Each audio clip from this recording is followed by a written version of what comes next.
Salut à toutes, salut à tous, ravi de vous retrouver ce soir en direct sur Maté dans une émission 100% sport un petit peu spéciale puisqu'on a décidé de la consacrer entièrement au SQBB. On va revenir sur cette saison qui s'est achevée de la plus belle des façons possibles avec ce titre de champion de France de Pro B. C'était le 10 mai dernier, plus de 30 ans après. Et pour en parler ce soir, on a la chance de recevoir deux protagonistes de cette belle histoire, de cette belle aventure. Julien May, l'entraîneur du Saint-Quentin Basketball, mais également Laurent Prache, le président. Bonsoir messieurs, merci d'être avec nous ce soir. Bonsoir Julien. Bonsoir Baptiste. Bonsoir Laurent. Bonsoir Baptiste. Ça nous fait un grand plaisir d'être avec vous. Julien, je te pose la question, 15 jours après, est-ce que maintenant tu réalises enfin tout ce qui s'est passé, tout ce que vous avez construit durant cette saison ?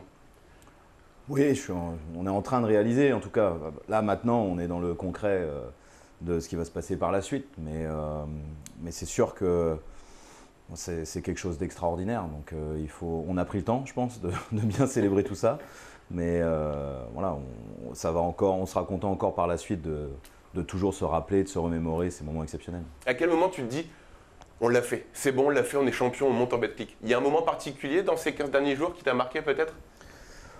Non, ça a été au fur et à mesure, je dirais. Après, je trouve que les choses se sont bien faites, avec la célébration d'abord avec les joueurs, le staff, ensuite avec les supporters qui sont venus sur le terrain, puis en dehors, la célébration le lendemain pour aller vers l'hôtel de ville. Voilà, les choses ont été faites au fur et à mesure, donc ça nous a permis de bien comprendre ce qui se passait. Bon, toi Laurent, de ton poste de président, toi aussi tu as réalisé ce qui se passait, ce qui allait arriver l'année prochaine ? Alors moi je l'ai réalisé le 12 mai à 22 h. C'est vrai qu'on a une fin de saison incroyable et il y avait un suspense haletant, donc c'était compliqué à la fois de se projeter et d'anticiper vraiment, sachant que c'était quand même hypothétique, quoi. Donc effectivement le 12 mai au coup de sifflet final, ça a été l'apothéose. On a eu des festivités qu'on est en train de clore aujourd'hui, puisque ça y est, on a fait le tour un peu de tout, on a tout dit plus ou moins, donc on se répète un peu comme un disque rayé, mais voilà, donc dès demain c'est déjà un peu au boulot, mais voilà, on va vraiment bien travailler ce soir et on va commencer à communiquer. Et la fin de saison est juste incroyable, parce qu'en fait, c'était quand même loin d'être évident dès le départ, et ça finit sur un match à la maison, c'est un match à la saison qui termine, et en fait c'est la meilleure des manières de clôturer cette saison incroyable. Et justement cette saison, est-ce que c'est un peu pour toi l'aboutissement de quelques années de travail depuis que tu as pris la présidence du Saint-Quentin Basketball ? C'est un aboutissement, oui. Après, je pense que c'est un petit peu prématuré, hein. Je pense qu'on aurait pu faire, j'aurais pu faire une saison ou deux en Pro B pour renforcer un petit peu, parce qu'il y a 5 ans, on était quand même au bord du précipice. Donc, il n'y a pas grand monde qui aurait mis 10 balles sur nous il y a 5 ans pour une accession à Betclic. Donc voilà, ça nous tombe dessus un peu comme quand on est passé de N1 à Pro B, on avait un petit peu d'avance. Mais tant mieux, il faut saisir l'opportunité, ça ne se représente peut-être pas. Et puis 50 ans du club, le titre de champion, voilà, donc on a grandi un peu vite, un peu trop vite, mais on va s'adapter. Et puis voilà, c'est un magnifique défi et l'histoire est tellement belle que voilà, il ne faut pas se poser de questions, il faut foncer. Justement, l'histoire, on va la reprendre depuis le début. Julien, tu l'as répété souvent début de saison, il ne faut pas oublier d'où on vient et on joue le maintien et l'objectif c'est le maintien. Mais est-ce qu'au fond de toi, personnellement, tu en voulais un peu plus ? Est-ce que tu en as demandé un peu plus aux joueurs ? Tu avais peut-être l'intime conviction que vous pouviez mieux faire ?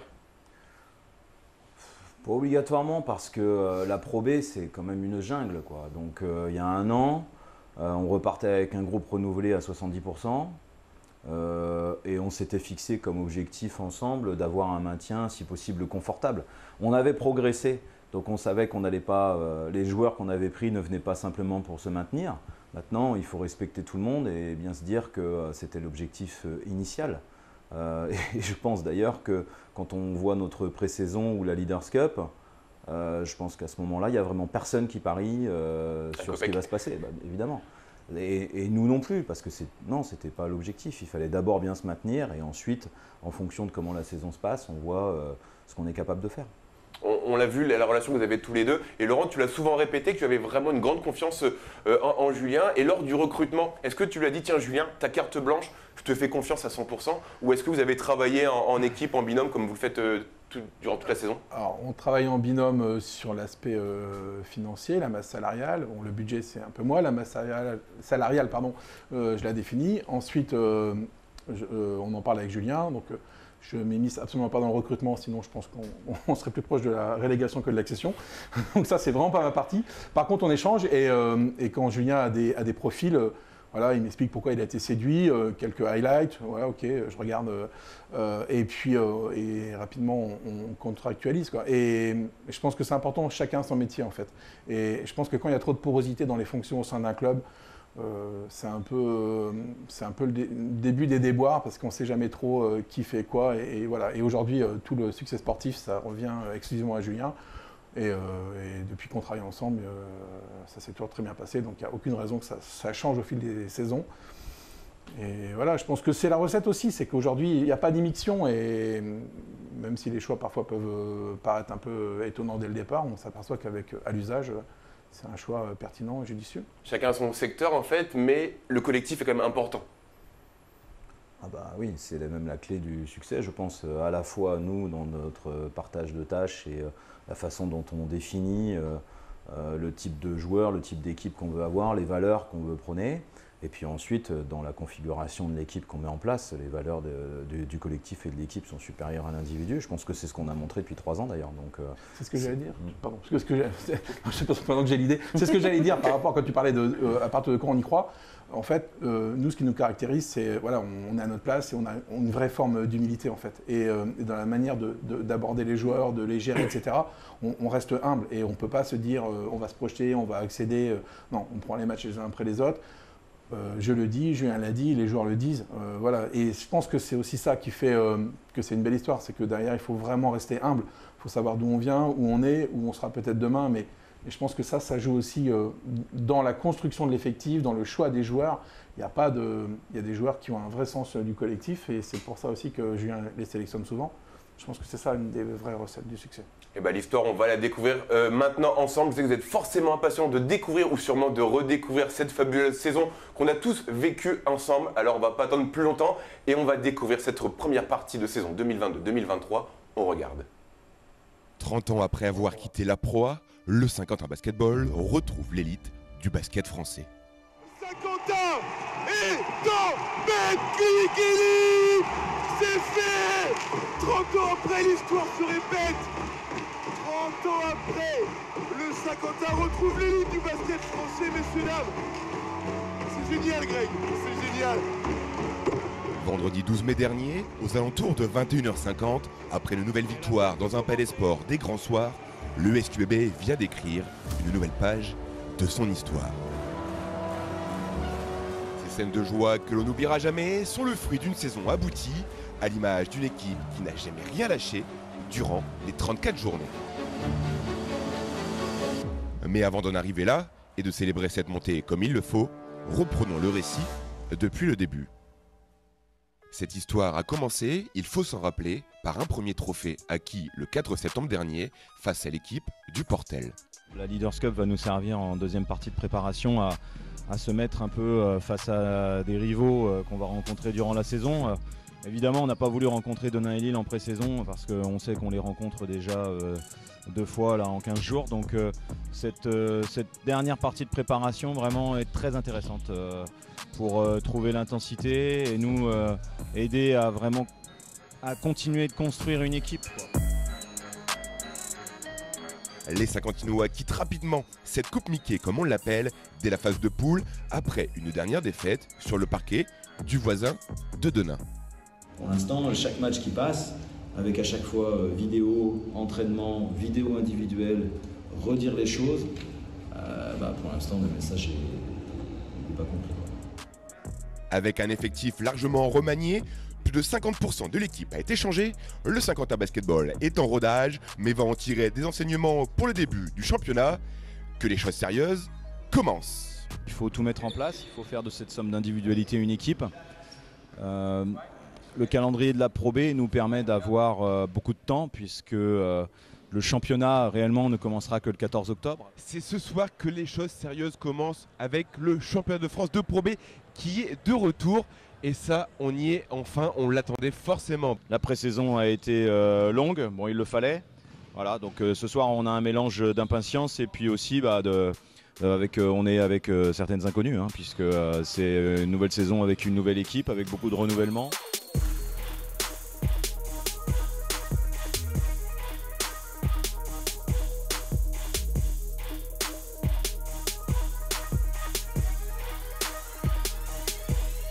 Les Saguntinois ont bien retenu la leçon des semaines précédentes en allant décrocher un premier succès à domicile 77-68 face à l'équipe de Vichy-Clermont. Une équipe du SQBB bien emmenée par le trio Mathis Dosouyovo, Brandon Horvat et Jérémy Enzoli. Après une Leaders Cup en demi-teinte, ça y est, on peut le dire, la saison est lancée. On a su, malgré beaucoup de maladresse offensive, garder l'écart suffisant pour gagner le match. Parce qu'on est resté vraiment très concentré défensivement. Début de calendrier chargé pour le SQBB, les matchs s'enchaînent chaque semaine dans ce début de saison, mais les joueurs de Julien Mahé n'arrivent pas à trouver le bon rythme de croisière. Et après 4 journées de Pro B, le SQBB affiche un bilan assez mitigé, 2 victoires pour 2 défaites, notamment celle à Gris-Souffel, qui laissera l'entraîneur saguntinois avec un goût amer. C'est difficile pour moi, juste après ce match, de te faire une analyse. Voilà, on est à 2-2, on aurait pu être à 3-1, on aurait pu être à 1-3, on a comme prévu énormément de matchs serrés. Tout le monde bat tout le monde, donc la Pro B va encore être une densité incroyable, donc ça joue sur des détails. Le Saint-Quentin Basketball retrouve le championnat après une courte pause et va s'offrir son premier succès de prestige cette saison face à l'équipe de l'Élan Chalon, 93-86, qui plus est après prolongation. Personne ne le sait encore, mais cette victoire et ce match auront une importance capitale sur la fin de saison.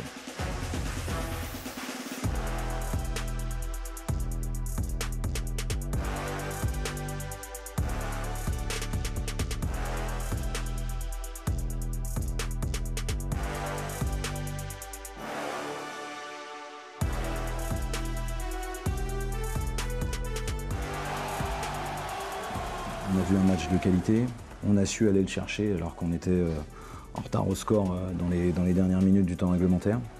Ce soir, vraiment, je donne beaucoup de crédit à mes joueurs pour la façon dont ils se sont battus, dont ils se sont accrochés, parce que le niveau d'intensité physique était très fort et c'était à un moment donné un peu mal embarqué.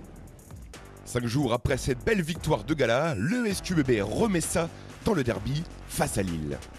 Bien emmené par un Benoît Gillet des grands soirs avec s'il vous plaît un 5/8 à longue distance, les hommes de Julien Mahé rentrent à Saint-Quentin avec un très gros succès, 84-102. Leader au début de la rencontre, les Lillois vont perdre ce match et leur première place aux dépens des Saguntinois qui font coup double lors de cette 6e journée de Pro B. Quelque chose est en train de se passer. On fait une grosse deuxième mi-temps ce soir, ça nous aide à gagner, c'est ça le plus important. Je ne vais pas mentir, hein, c'était un peu dur ces derniers temps, mais depuis que j'étais revenu de blessure, mais après je travaille pour avoir de l'adresse, mettre des shoots, donc ça revient ce soir et c'est tant mieux, c'est sûr que je suis content de ça.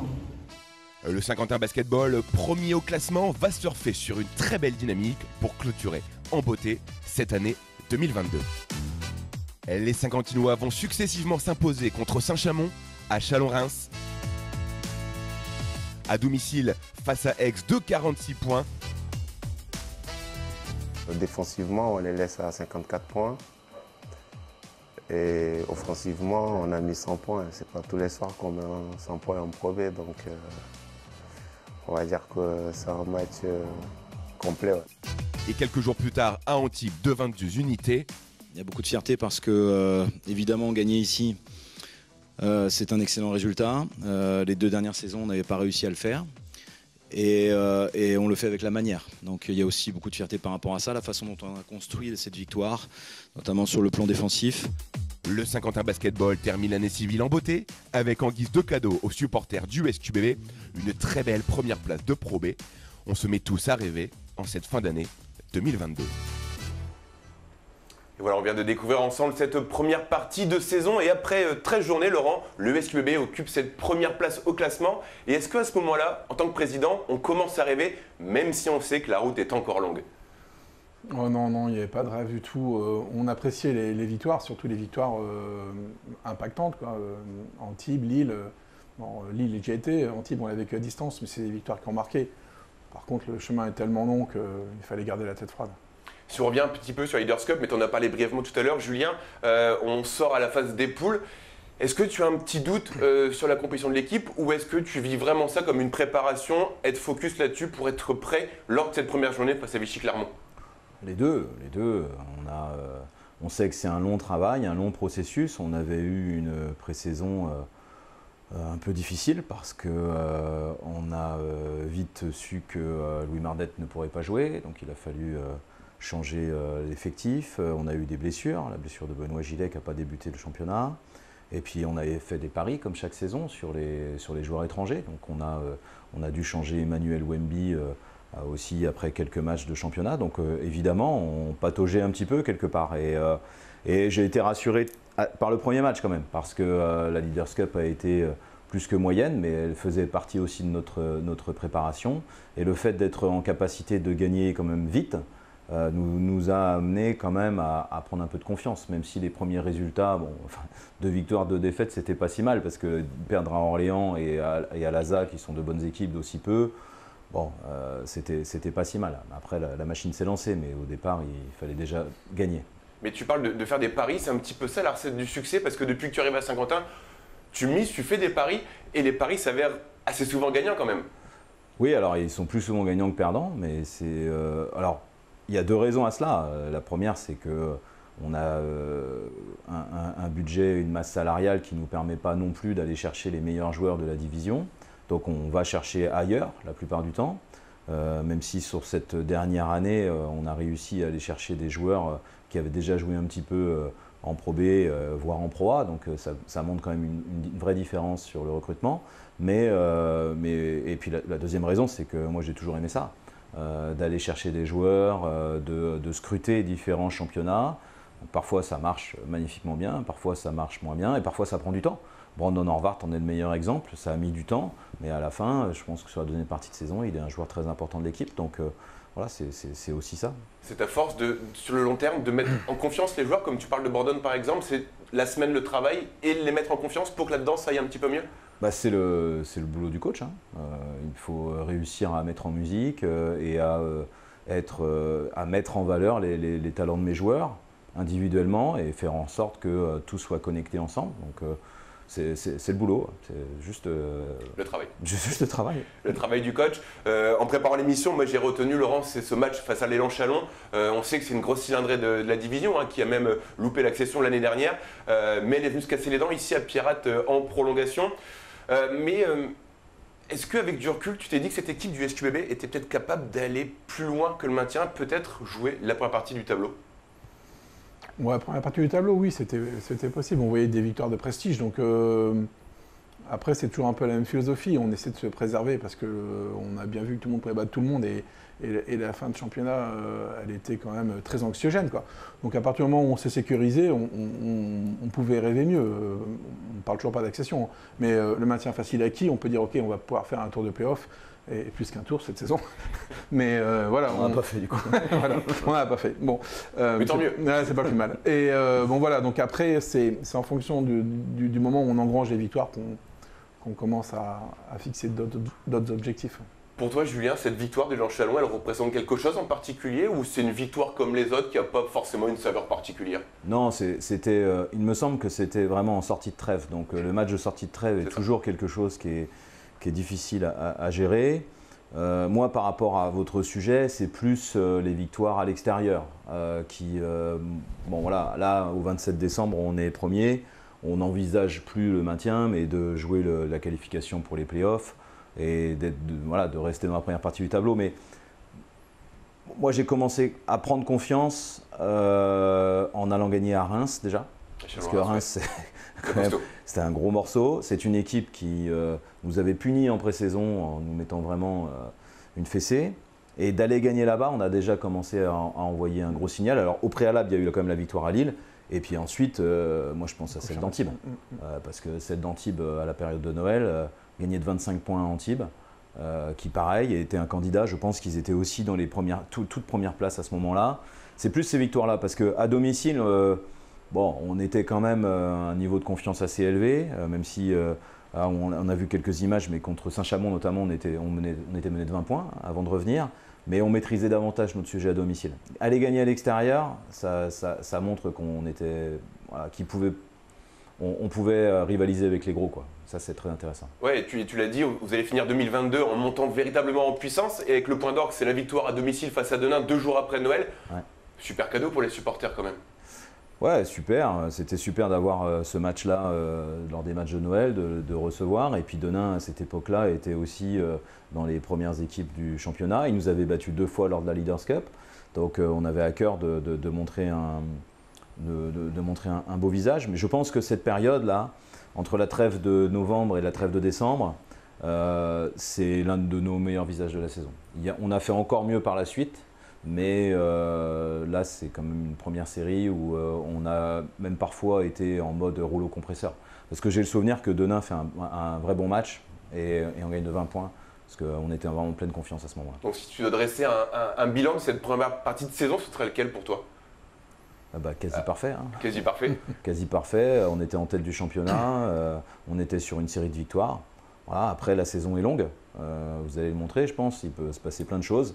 Et nous, et c'est la vérité, et on n'arrête pas de le répéter, mais on est resté sur nos gardes jusqu'au bout parce que de l'extérieur, c'est facile, mais tout peut arriver. Donc, il fallait rester concentré. Et surtout, à ce moment-là, on a encore l'idée qu'il reste 6 mois et qu'il faut faire progresser l'équipe. C'est très important pour la suite parce que tout le monde progresse. Et il y a des équipes qui vont en plus changer des joueurs, vouloir faire jouer le tout pour le tout, comme certaines équipes du bas du tableau pour se maintenir. Donc il fallait rester concentré, mais c'était quoi de mieux qu'être premier à la trêve de Noël. Faut chercher, il faut trouver. Hein. Laurent, je pense que tu partages l'avis de Julien. Ouais, une fois de plus. Hein. Et bien super, on va découvrir la deuxième partie de cette histoire du SQB. Et à ce moment-là, je pense qu'on ne savait pas ce qu'on allait vivre au mois de mai. On va marquer une petite page de publicité et on revient dans un peu moins de 5 minutes pour suivre la fin de cette saison et surtout le dénouement. Et je ne vais pas vous le spoiler, vous le connaissez très certainement. A tout de suite.